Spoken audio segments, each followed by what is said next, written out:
بالی would کی معروف رقاصہ اور اداکارہ راکھی ساونت نے اپنی شادی کی تصدیق کر دی، جس کے بعد بھارتی میڈیا پر اداکارہ کے نکاح کی ویڈیوز زیر گردش ہیں۔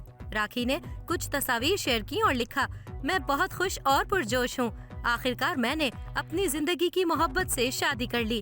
اداکارہ کی پوسٹ پر کئی معروف شخصیات اور اداکاروں نے انہیں مبارکباد بھی دی۔ راکھی کی جانب سے شیئر کردہ تصاویر میں میرج سرٹیفکیٹ بھی ہے، جس پر جولائی 2022 کی تاریخ درج ہے۔ اداکارہ کی شادی گزشتہ برس ہوئی تھی، جس کا اعلان انہوں نے اب کیا ہے۔ اس کے علاوہ اداکارہ کے نکاح کی ایک ویڈیو بھی وائرل ہوئی ہے، جس میں انہیں کلمہ طیبہ اور کلمہ شہادت پڑھایا جا رہا ہے، جس کے بعد ان کا نکاح پڑھایا گیا۔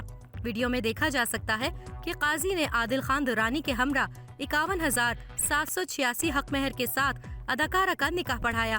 آپ کو یہ بھی بتائیں کہ راکھی ساونت کی عادل کے ہمراہ ایک تصویر زیر گردش ہے، جس میں وہ نکاح نامہ تھامے کھڑی ہیں۔ یہ تصویر راکھی نے اپنے اکاؤنٹ پر بھی شیئر کی ہے۔ اس نکاح نامے کو قریب سے دیکھا جائے تو اس پر اداکارہ کے نام کے ہمراہ فاطمہ لکھا گیا ہے۔ بھارتی میڈیا کا دعویٰ ہے کہ اداکارہ نے اپنا نام تبدیل کر کے فاطمہ رکھ لیا ہے۔